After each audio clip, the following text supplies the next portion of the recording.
The cheese, the smoke, the peppers. This is birria. For the meat, chuck roast. Chuck has the fat and the connective tissue that breaks down into that silky, fall apart texture. A lean cut would just dry out and go stringy on you. Salt it generously on every side, and salt it now, early so it can actually work its way into the meat instead of just sitting on top. I cut it into these large chunks instead of leaving it whole for maximum smoke flavor. This allows that smoke to penetrate all these surfaces and maximize my smoke. Onto the pellet grill at 250 degrees Fahrenheit. Here's why we smoke it before it ever hits the braise. You're building a layer of smoke flavor and a bark on the outside that you physically cannot get from a pot on the stove.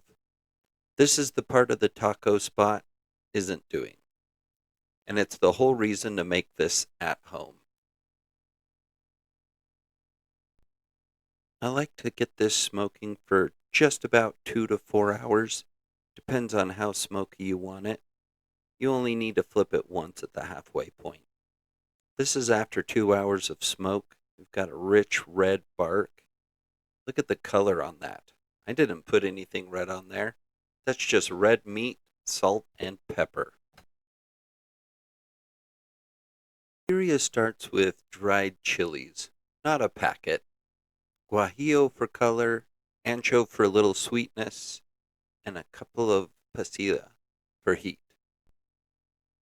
You don't have to take all the seeds out, but I recommend it. The seeds, when cooked and when left in the sauce, can give it a bitter and pithy taste.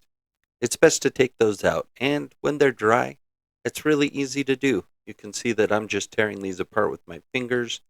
I had a pair of scissors right there to cut into them if I needed to, but with all 13 of these chilies, I never had to do that.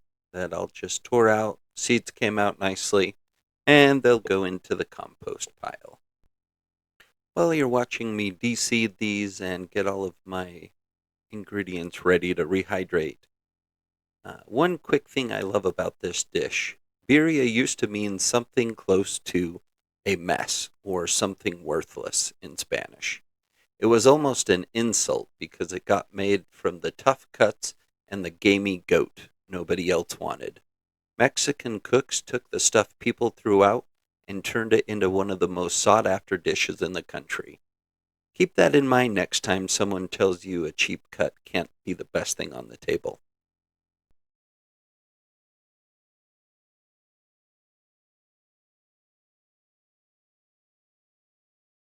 First, we toast them in a dry pan.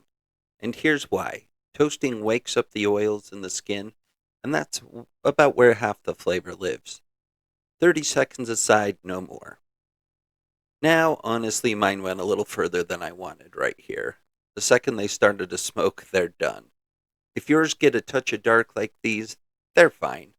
If they go black, they turn bitter and you start over. Here, we don't need enough water to boil them. It's not like this giant pot of soup we're making. We're just looking to rehydrate the chilies and get all those flavors mixed together. So, several cups of water, just enough to cover everything. And our onions, garlic, and all of our spices, minus the cinnamon stick, goes in there. We're looking for this to be as blended and smooth as possible. So, a little bit of liquid goes a long ways. And if you need to add a little bit more to smoothen it up, you just really want this stuff flowing. Now it's time to collect your smoked meat. That's all done. That's about 3.5 to 4 hours after I put it on. The color is rich and red. We got the smoke we wanted. Now, you don't have to strain this stuff, but it is my suggestion to do so. Otherwise, you end up with like a pasty sauce. If you strain this, you can use some of the other liquid and some of the beef broth, and what you're doing is pushing all those oils and pepper liquids through, and you'll end up with a velvety smooth, not a gravy, but not just a liquid. This is something I highly advise. Now we're going to toss that on the oven. You need a couple of tablespoons of apple cider vinegar. Throw that cinnamon stick on there, and then bring this up to a slow boil and simmer. This is the braising step.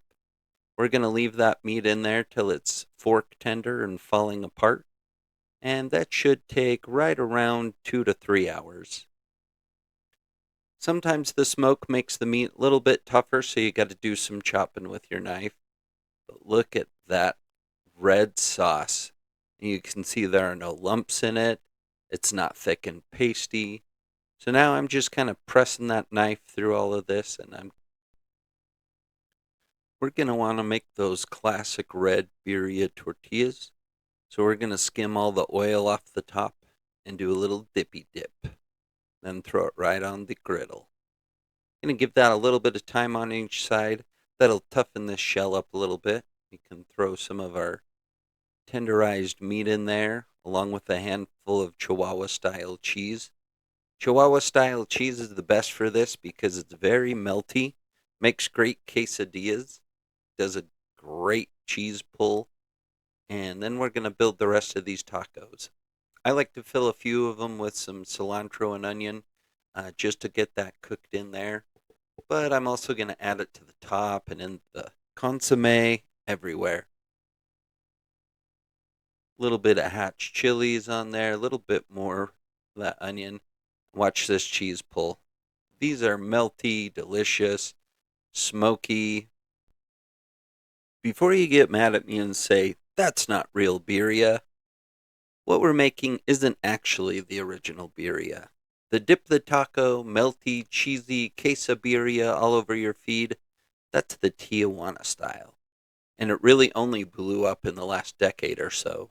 Traditional birria from Jalisco is closer to a stew you eat with a spoon. No cheese, no crisp shell. So if a purist tells you you're doing it wrong, you're both right. You're just making the version that broke the internet. That's smoked quesabirria, better than the taco spot made on a pellet grill in your own backyard. If you smoked a chuck for this, you've basically already done the hardest part of a brisket. I'll put a couple of things to watch next right here. Go make these.